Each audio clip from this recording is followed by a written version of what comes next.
Welcome to Strung Out, the podcast that looks at life through the lens of an artist. Your host is the artist, writer, and musician, Martin Laurence McCormack. Now here's Marty. Hey, welcome to Strung Out, and I have with me a living legend. Amazing. Amazing you'd put it that way. Liz Carroll, and All-Ireland Fiddle Champion. Back in the day. But back in the day. Really a pillar of the Irish musical community around the world. But a Chicagoan that stayed in Chicago. Yeah. You're not like Michael Flatley. You don't have a castle? No. That we know of? Let's not go there. Let's not go there. Right? 5 seconds in? Okay. I'll have to tell you my... Castle. Those stories. No castle. Play us something. You're also a neighborhood gal here. You used to live on Morse Avenue. I used to live on Morse Avenue. I know, just about a block away, we were just saying. And That's awesome. I loved being here. This at Rogers Park is a great neighborhood. Yeah. Great neighborhood. Yeah. Yeah, we enjoyed the heck out of it. Well, it's the third most diverse neighborhood now in the United States. Wow, I am not surprised. I mean, you can eat any kind of food you want. Right. We're not here to talk about food. Maybe on the foodie section we will take Liz for one of those. But let's have you play one of yours. Well, here, I'll just play a little. What's it called? Well, I think I have to play this one. Now, there's one problem. Marty, have you had fiddlers before? Yeah, is that going to oscillate too much? If that fan is on, this will sound really let's strange. turn it off. I don't know if people out there know this about Anya. Do you know about this? But there's something about the fiddle string, and when I play, in fact, I should catch it before. Is it doing it? Hear the horribleness? All right, here we And go. when it's off, then it's Then it's there normal. you go. All right, well, good. Well, excellent. Well, I'll play this one and then I'll tell you the name of it after. Very good. And it's a real. All right.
Very nice. So that's called Morse Avenue. Morse Avenue. Morse Avenue. You had good times here then. You said this was when your footloose and fancy free days when you Yeah. This was the first place to take off, from parents' house and have an apartment with a bunch of crazy gals. Where did you grow up? And I'm a Southsider. You're a Southsider. I am. Okay. Yeah. We grew up a few places. We moved a few times, but mostly like grammar school growing up was Visitation Parish, which was 55th and 55th and Halstead area. Mm-hmm. And we grew up, we lived on the boulevard there, Garfield Boulevard. Oh, wow. Yeah, and eventually that was great. We loved Visitation and it was great fun. And it was there that there was a nun who was teaching violin, which was very rare in the Catholic schools on the South Side to have anybody teaching violin. So you'd have piano and you'd have maybe a choir, although they were kind of strange back in the day. You know, they had a boys' choir, but they didn't have a girls' choir. They had a band, but the girls weren't allowed in it. It was a lot of really strange stuff, but it started to change while I was maybe getting in around 6th and 7th grade. Right. But there was a nun there, Sister Francine, who taught violin. And like I say, it was strange that existed. Was she the one that got you kind of? Yeah, I started on the violin with her, Sister Francine. I'll be darned. Yeah. I'll be darned. Yeah, and I mean, there was lots of encouragement. Yeah. My mom's father played the fiddle back in Ireland. Yeah. And my dad played the accordion. Okay. And funny enough, I mean, it's always been my story of my little bit of fate where I wanted the piano. And in fact, when we moved into this apartment building on the boulevard, there was a piano, but my parents told the woman to take that with you, take it with you. The kids will be thumping on it, and we can't have that. And so when I wanted one, I was going to take that from Sister Francine, and they bought an old upright piano, could not get it up the stairs, couldn't get it up the front stairs, couldn't get it up the back stairs, but the same nun taught the fiddle. And my mom, especially, in my memory, is that she said, Grandpa plays the fiddle, you can take the fiddle with you, and if you don't like it in 3 months, you can stop. Yeah. Yeah, so I didn't want it, but as soon as it arrived in my house, I was like in love. You felt a kinship with it. Total kinship. I absolutely loved it. And she held off for a while, Again, strange teaching times, and I knew she wasn't doing Suzuki. Right. So she was wanting to teach by notes, but she also wouldn't give you a fiddle right to begin with. So you got, and I don't know if this happens with the guitar players or anybody else, like to learn positions, but I got a stick. First I got a stick, and it was for me to put my fingers on, and it had little holes for you, So then you practice that for a week. And then when there was another week went by, next thing you got another stick to go between here and here. I'll be darned, that's cool. Yeah, about 3 weeks in, then I got a fiddle. But I do think much like I always think of like basketball players and so, you get a ball and it can really be that the football doesn't do it for you, but there's something about a basketball or there's something about a tennis ball where there's something you're attracted to. And as soon as I had the violin, it was like I didn't think about the piano anymore. I was like, that was it. Okay, I'm happy. This is good. And what was Sister Francine teaching you? Was it like just old, Yeah, it was just how to play the violin. Okay. Yeah, I think I was doing okay for her. I wasn't great at reading the music. I think that's because I had been playing the accordion at home, like my dad's accordion and stuff, and I really loved that. Yes. And so I would be more wanting to listen to what I was being taught than to learn about reading it. So I would get caught up every once in a while where she'd kind of go, yeah, and I'd go, could you just play it? But that became even more interesting as time went by, because the other thing about being in my parents' household was that they didn't listen to anything really, but maybe the radio, maybe I know Elvis and all of that was going on, but they knew Irish music, and I'll tell you what we didn't have was any classical. So there was no classical music of any sort. So I think if I had to do it again, although I couldn't swear by it, because certainly I could have done it all these years, and I didn't. But if I had known what I was learning, I think it would have helped. I didn't. I know that but it's very traditional in the way that you had a good ear. So you were able to pick it up, and that's so many of the Irish musicians learned it that way. Yeah. So it's kind of like something you kind of have to have in a way there's something about the format. You just don't sit down with a music stand and all sit as a group. You learn pretty quickly that somehow you've got to absorb this and get it under your fingers and get it in your head. Now, your parents, they were from Ireland directly. Did they Yes. meet over there and No, where? they met here. Met it in Chicago? Okay. And what county are they? Well, my dad is from County Offaly. Okay. Yeah, he grew up right. I have to throw the ball at you. Dog. Yeah, they're full disclosure. I have no idea what's going to be the repercussions. It's all live. It's great. That's what I like about this. I was so living. Very good. You're good terrific. job, keepers. All right, you are dismissed. So your dad's from Offaly, and where's your No, mom? my mom's Limerick. Limerick. Yeah, she's That's right. like Brian Fitzgerald's family. So. Oh, is that Limerick. right? Now, is he from the city? Is he from the county? City, I think. Oh, right. The Yeah. Fitzgeralds. And and It's a big name, actually, in Limerick. it's, There's our friend Marty Fahey et al. Oh yeah. He's loves art and all Yeah. of that, and works with a collection here in Chicago. We must talk about that at some point. Yeah. We did a little project, and now I'm not sure if he was the Earl of Glyn. What was he? The Knight of Glyn was a Fitzgerald. Okay. Yeah. Yeah, it's a very weird. I mean, they go back to like Italy.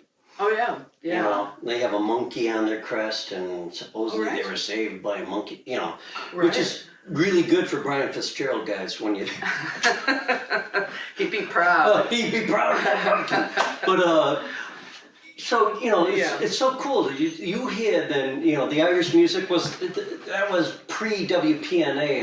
I'm assuming, right? Or were your parents? I mean, the Polish National, where they'd have the Irish Hour. Playing and all that stuff. So it was just. They met. They met here. I know my mom came in 1949. Okay. And my dad came in 1951, but they met here at a dance. Nice. Yeah. And Are your parents still with us or no? They are not. Okay. They are not. I remember meeting them. Do you remember that? During the recording of Bowl and Reed, you introduced them to us in the parking lot of a studio that's no longer there. Right. They all moved and is now a condo. Yeah. But the halls, they say, still echoes with your. As haunted yours. But your parents were delightful. They were real. Oh, that's great.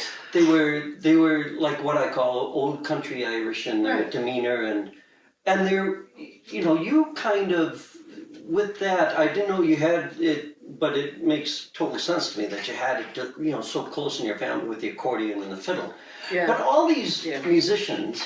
And I came along into the Chicago scene much later than you did, but I was grateful for the fact that there were all these guys right off the boat, these women right off the boat that were... You tucked in with a really nice group of people. Yeah. In the likes of Bertie McMahon and Mary McDonough. And Cuz T. And I was going to say when the fan was on, I was going to say, oh, you're going to sound just like Mary. Okay. They were as nice when I first met them. Some of them I met a little bit later. I don't know why I didn't. Maybe because Bertie and Tom were Northsiders. Yeah. And Mary was too, but Mary was very involved with the South Side musicians. Where's your ball? Oh, I see it. Yeah. There you go. There you go. That was too fast. She gets the credit on the show I need now. to send it much further. And it was Jimmy McGreevy. Johnny McGreevy. Johnny McGreevy, I'm sorry. And I correct you there now because there is a Jimmy McGreevy. That's an accordion player from Ireland. Okay, okay. And then Horace Kane. Yes, this is Jimmy Kane's dad. Jimmy Kane is still, but I remember, but all these guys, it was like a formidable force of authentic. Yeah. You were learning by ear. Right. And, but it was a real mix when you think about it. So there's, much like us, Mary McDonough, her parents were from Ireland. Jim Donnelly, I remember her dad. Yeah. And a fiddle player. Johnny McGreevy was also from Chicago, And so it was really, there was a lot, I think, that they knew about us as being children of immigrants as well. so that they were incredibly kind. Yeah. You well, know? I think, Welcoming. The way I look at it is like when you look at somebody like Cus Tehan, who, he was taught by a traveling musician in Cary. Right. I mean, Patrick the pedigree, yeah. just because we're on this side of the pond, Absolutely. we were instilled with a pedigree that was that learning by ear. Yeah. And in fact, I have a very humorous, quick anecdote about Cus Tehan. He sat down with 78s, and he would sit, and he would say, I want you to listen to this, Cus, and I'd sit down, and I'd have my little tape recorder in there, Right. Cus would talk all the way through the damn thing. Yeah. I tell you, Cus, I tell the bitches, and he'd be like, and so, you get back and you're trying to piece this stuff out, but Right. it was... He was like a lesson in about language and how it affects music, Because when he talked, you did a very good imitation there, but if I were going to critique it, I would say you have to go way higher and way lower. Yeah, and it has to all go back to back to back to back. Yes, non-stop. Yeah, but Non-stop. he really could run that gamut of expression in his the music. early days with cousin friends, I remember Yeah. driving back from a gig with Brian, sitting in the back seat. It was my car. It was like a Dodge Omni, so tiny little thing. Oh, yeah. And Cuz is talking away, and I'm like driving. I'm like looking for Fitzgerald, and I'm like, break into the conversation, man. Right. And he's like smack dab asleep, just.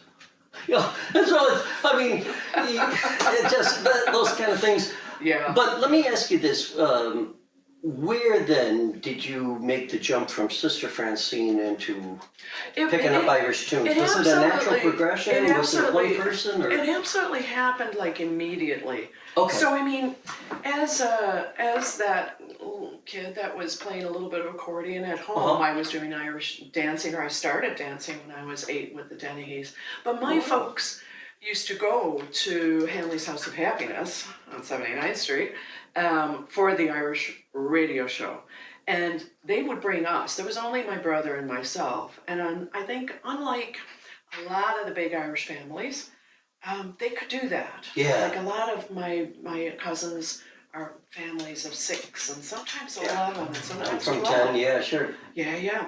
So, but my parents would bring us. Speaking of falling asleep, we'd be like, coming home, and my parents would be singing in the car on the way home. But those radio shows were quite fun, and a lot of times they'd have a dancing school. I think they were wise back in the day, because you would kind of get a crowd, because the aunts and the uncles would come and see the, are you going to throw? I'll throw this time.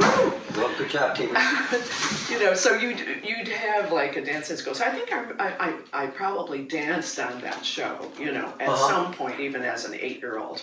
And were you, were your parents like, hey, you're Irish, and you gotta... No, it was really natural. I mean, Good.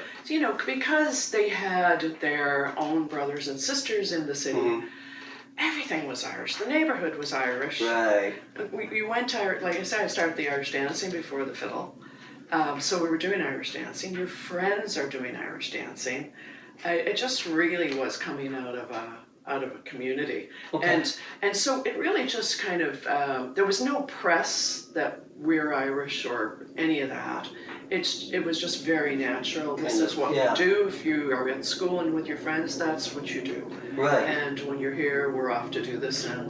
Right. Yeah. So it was pretty natural. And the classical music, I mean, as soon as I got that fiddle, I started figuring out my tunes from the accordion. The tunes that were in my head, so immediately Jumped like, right over. try to find stuff. Yeah, just try to find stuff. And the funny thing is that, and I always thought this was amusing. Now, so we were in the Irish dancing, but we weren't going to meetings of the Irish musicians yet. So they never did that when I was playing the accordion. But as soon as I started on the fiddle, they went, let's find the Irish musicians. So Cultus was around? Not Cultus, pre. It was just Cultus? they were called the Irish Musicians Association that started in the 50s. Was that just a Chicago-based thing, or was that universal? It wasn't universal, it was the United States. Just the U.S.? Yeah. So you had people like when you think about tune writers like Ed Reevy, and like there were a whole bunch of people from New York, Philadelphia, Cleveland, I think was in it, Chicago was in it.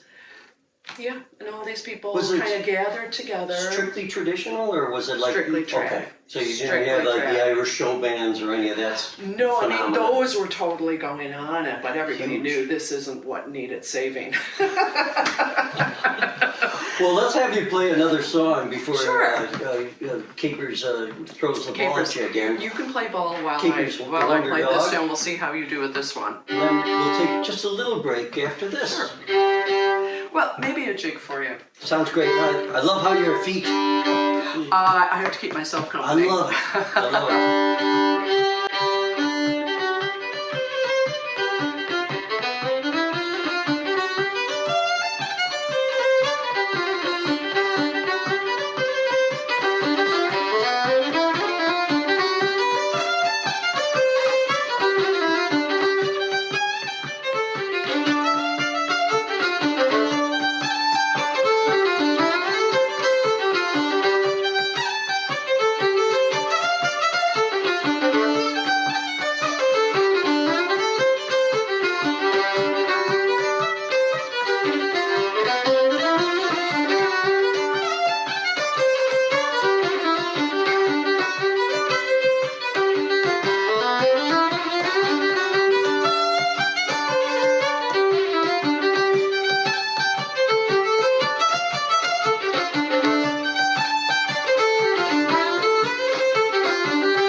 Great. I'm telling you, I did. Get the dog upstairs. That's not the name of the song, folks, but what is it? It's a good name for it. It's get the dog. You can ask that, but Capers is gonna start barking if I get. Oh, okay. Well, we'll keep her here. She's behaving now. It'd We'll be just leave the brilliant. ball. We'll leave the ball here. I'm sure.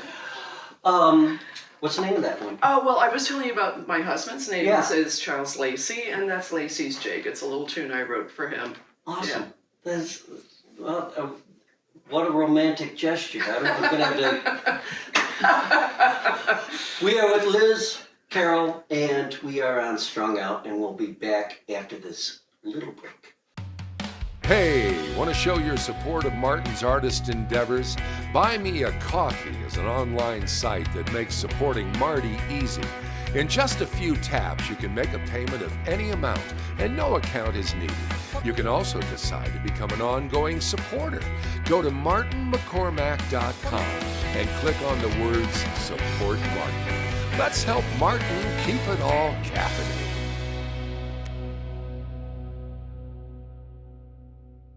Wanted to be a nuisance for Liz here. That's, it's a challenge. So here we are, back again with Liz Carroll, and we're talking about her journey as an Irish musician.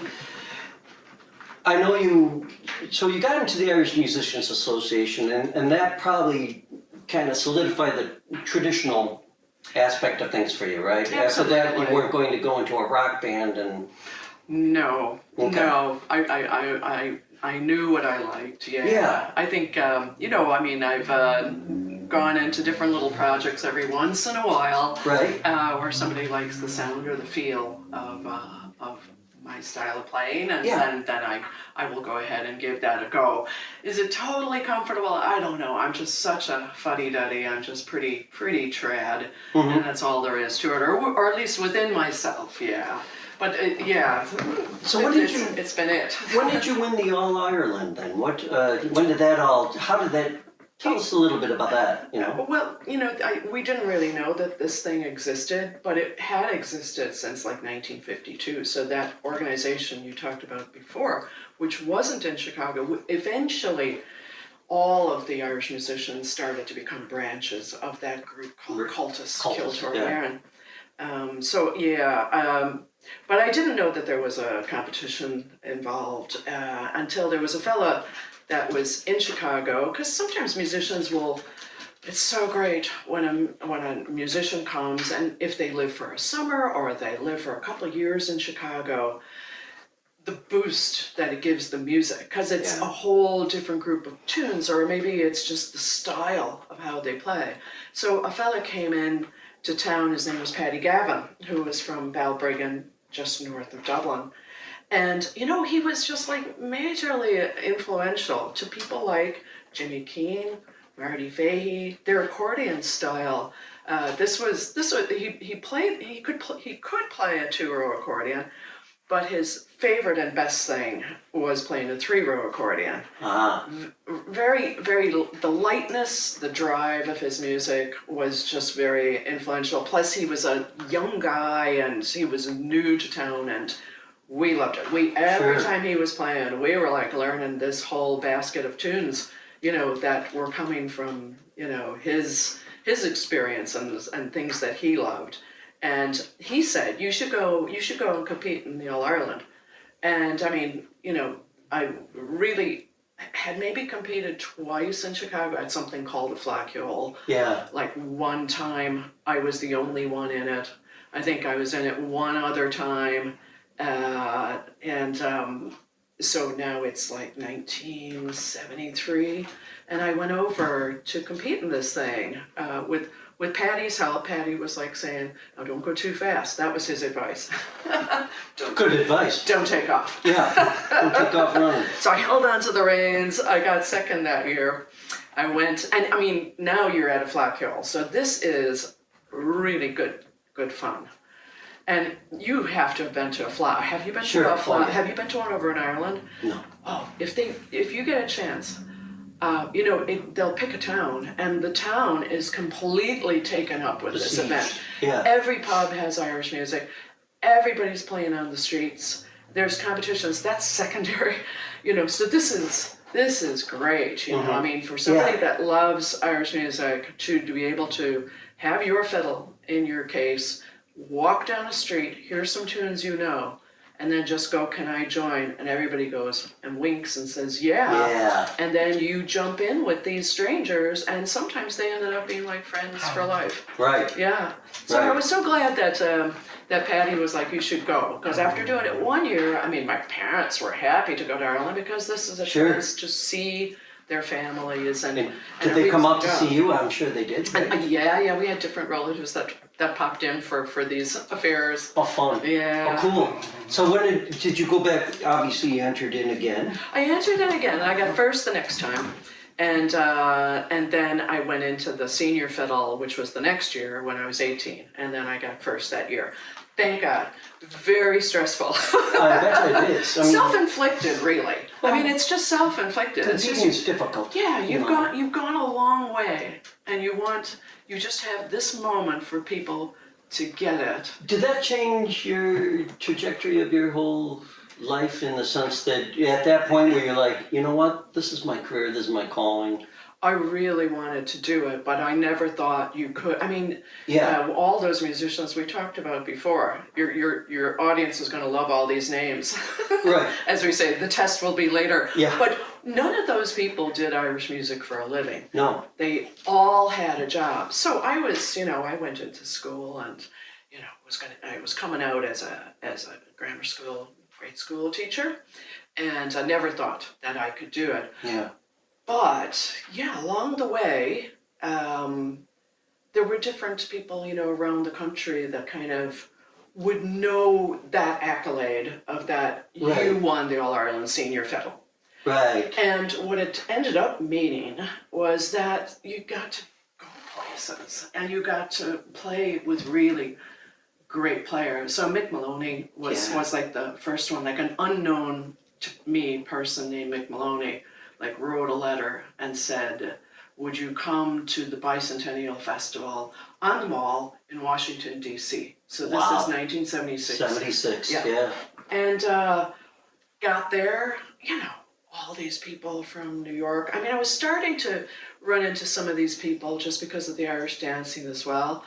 The Irish dancing was not going to be my thing. This is why you just kind of go, there's nothing ever to get big-headed about, because you can be really good at one thing and really rubbish at another one. So dancing, I loved it. I could keep time, but I didn't look good doing it. But my dancing school loved Irish music, Dennehy dancers. Oh yeah. And I got to go and play for their choreographies, and I would end up playing for championships at these big events, around the country. Did Maloney take you under his wing then, or did you end up with Greenfields? I did, yeah. So there was that group called the Greenfields. Greenfields of America, which is a tune, but it is a tune. And it was the first kind of like real trad power band on this side of the pond. I almost can't imagine that it was, and yet when I look around that time,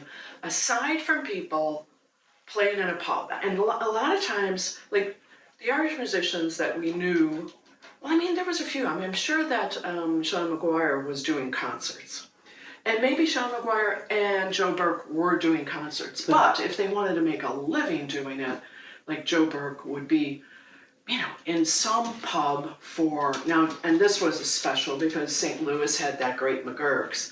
And this is what I'm thinking off the top of my head. There was also a great one, Tommy something pub in New York, where you could get a gig playing for 2 months or 3 months. Right. Andy McGann played at pubs like that, where they really got the Irish music. But sometimes they were sitting there with a guitar player who was a singer, so that you were making everybody happy. But you transcended into a concert setting. Well, that's what the Greenfields, it seems to me, did. Yeah, he just went and grabbed this bunch of people and just went, we're going to go on the road. He had this way of, he was in that academic world, but he was also in the arts world. And so, he got funding for the Greenfields America to be able to do a tour. I was on the first 2 of those. And we had, like I say, we had songs, we had dancing, we had Michael Flatley dancing of all people, and we had stories and amusement, as we did these concerts. So it was pretty special. And I know that when we went to do the Milwaukee Irish Fest, I think we might have been like a band from the United States, Right. We thought that was okay until we saw Dedan and we went, wait a minute. Right. That's a band. What we are is a variety show. So I think of the Greenfields as being a very lovely, most like those cultist tours, where they would bring out that year's winners of the senior fiddle player would come and the senior accordion, and young people, and there was dancing, there was singing. But we were that, and we were based in America, and... Did you feel, as an Irish American, that you were kind of second fiddle, no pun intended, to the Irish musicians? Do you have more to say there? No, I mean, I'm going to just leave it hanging out there. Leave it hanging there because I don't want to... I'm just curious because, the way you described Dedan and... Well, I mean, like I say, that was sitting down and figuring out how to make the music great. Yeah. With arranging. Right. And we weren't doing that, Like Mick could sing and I could pick up my fiddle and just do what I thought. And that was okay with Mick, and that was okay with all of us on stage. Right. So there wasn't like, okay, I'm going to play an E and I'm going to hold it for 4 measures. And then I'm going to start doing this with the bow. Right. There was no chat about that. It was that very relaxed, do what you think. Right. And everybody was okay with that. Yeah. Which has its own, place, right? Because it really kind of comes from, our upbringing. Right. In that way. It was, yeah. There was no such thing as... I also get that about seeing Dedanan or Alton or Chieftains. Yes. I mean Chieftains. Yes. Planksty, Bonky Band, all of them. And there was a method. There was that orchestral kind of they mapped it out. Attitude. Yeah. Switchback. Oh. Like mapping it out. we did later on. We mapped out. I mean, I think part of that though.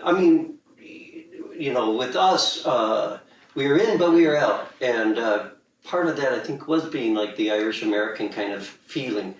I remember, when you said like people carrying jobs, I remember Mary McDonough always saying, "Oh, Marty, there's just too many. There's just too many." Yeah. In the Irish, Right. And and so you think, well, that's not to be a musician. Right. So But they were, to answer your question, Yeah. I think I could have had I don't know if it would be like a chip on the shoulder, just kind of going, oh, maybe less than the Irish. But they were always so welcoming. Yeah. So my trips to Ireland were always, you're in it, come on. Come on to the pub, come on over here, come on and join this session. So welcoming. So I think if anybody had any attitude, maybe there would have been something to feel, but there wasn't.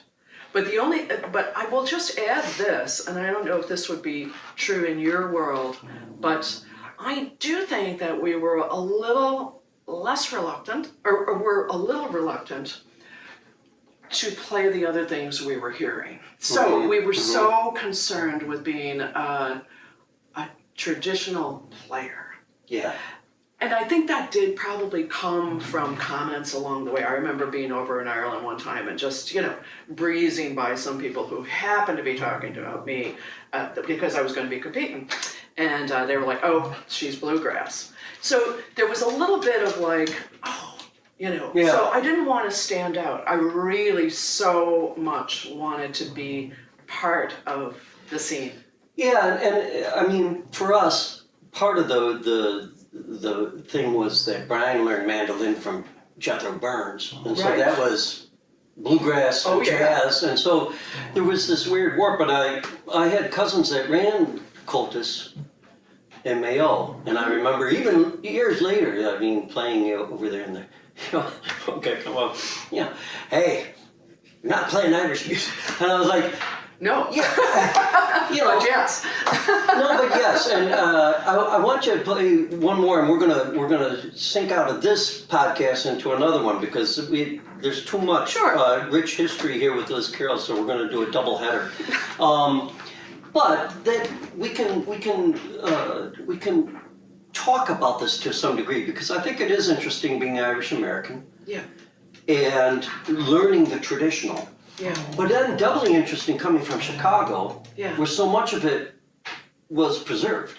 Chief O'Neill, everything, Right.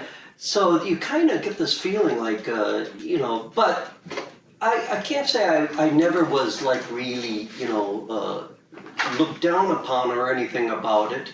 But do you feel, because of you and others, I think, wouldn't it be fair to say that you elevated Irish music from being like just a type of folk music into being a type of music like jazz, into a category that, and the second part of that question, before you play, is doesn't that open the door then to people around the world who may not be from Ireland, playing Irish music traditionally and could probably, has it changed? Has it embellished it? I think that there's lots of openness now to that you can be any kind of background. If you like this music, you can either add a touch from where you're coming outside of it, or you can be in it and branch out.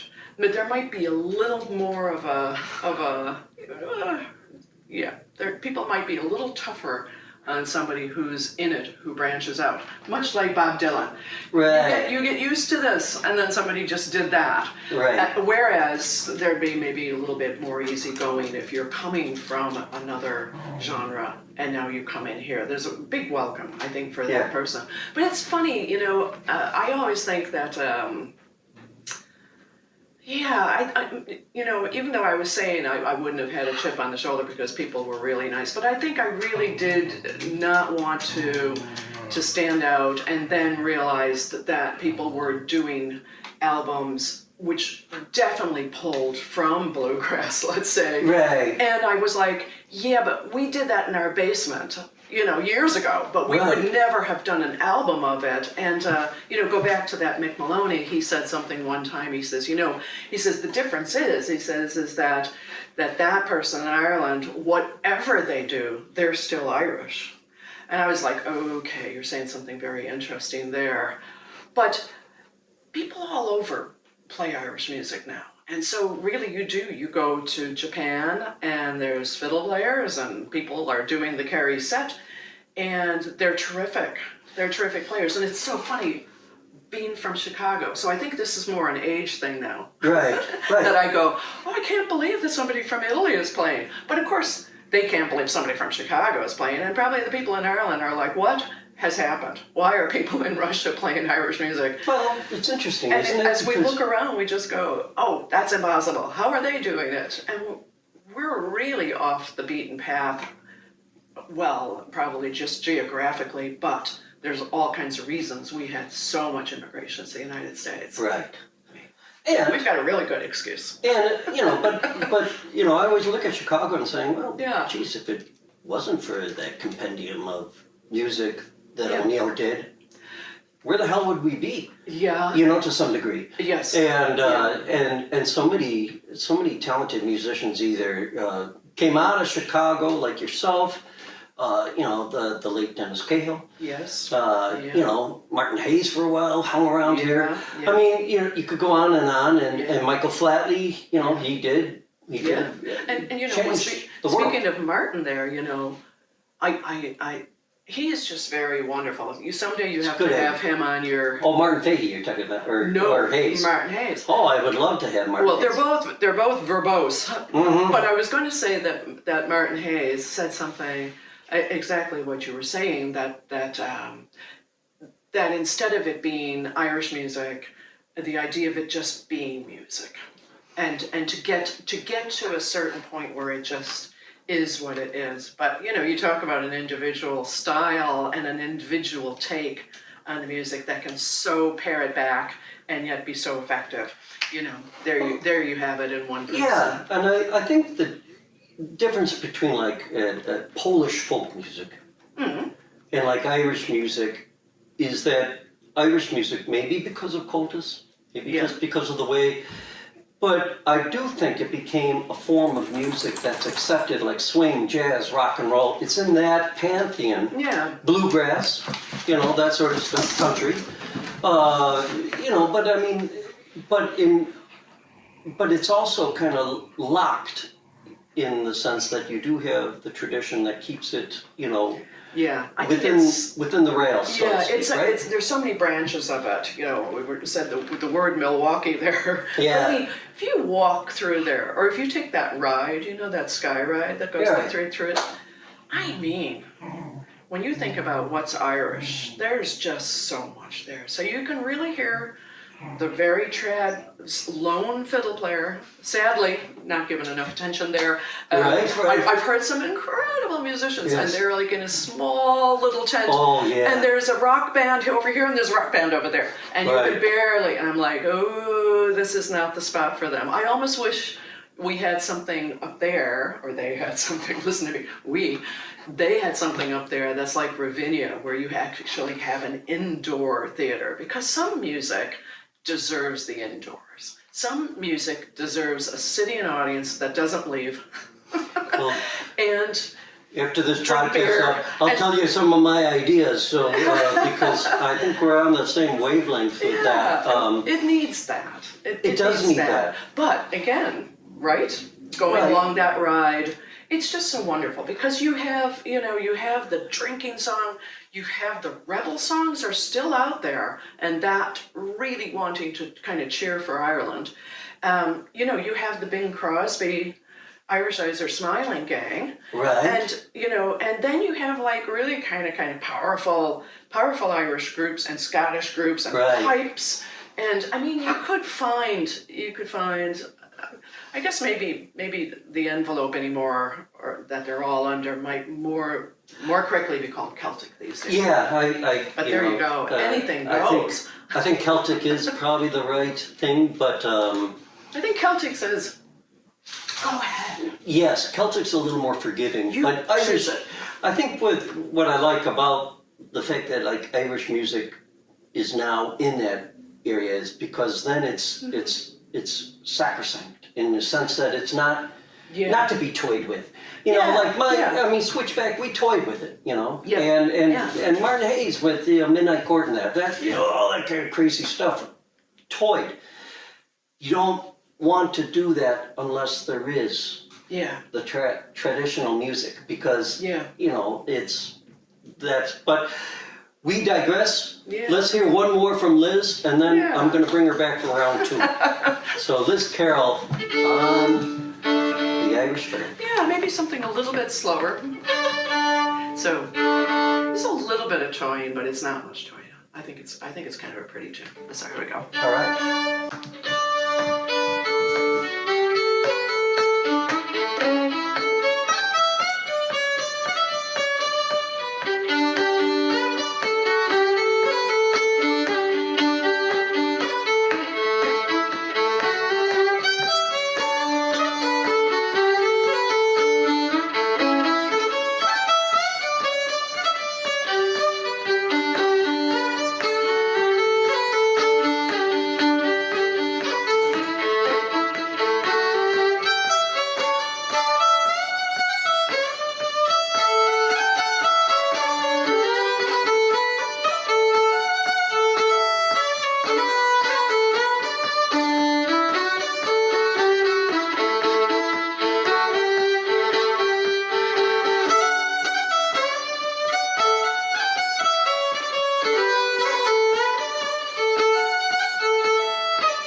That's beautiful. What's that one called? It's called Lovely Pastel. Lovely Pastel. Yeah. It feels that way too. Well, we're going to end this podcast. I want to thank Liz Carroll for being on it. I want to thank Capers the Wonder Dog for catching and retrieving and making her part of the show. Yes. We're going to be back with a second podcast, and I'm going to just continue along because there's a lot to unpack in that the musical history of Liz Carroll. Thanks for watching, and we'll see you guys soon. Yeah. Bye-bye. Thank you. Thanks, Marty. Thank you for listening. For more information about this show or a transcript, visit martinmccormack.com. While there, sign up for our newsletter. See you next time on Strung Out.